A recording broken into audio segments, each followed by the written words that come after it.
ମୋ ନାଁ ସୁଭାଷ ଚନ୍ଦ୍ର ମଳିକ। ମୁଁ କଳସା କମଳର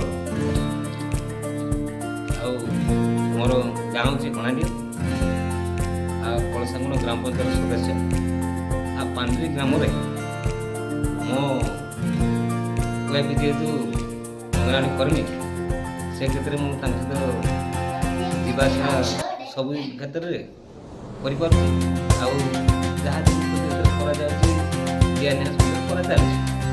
କିନ୍ତୁ ଏଇଠି ଅଙ୍ଗନବାଡ଼ି ଘରଟେ ନାହିଁ ଯାହାଦ୍ୱାରା କି ଆଜି ଆମର ପିଲାମାନେ ପାଠପଢ଼ାରେ ବ୍ୟାଘାତ କରୁଛି।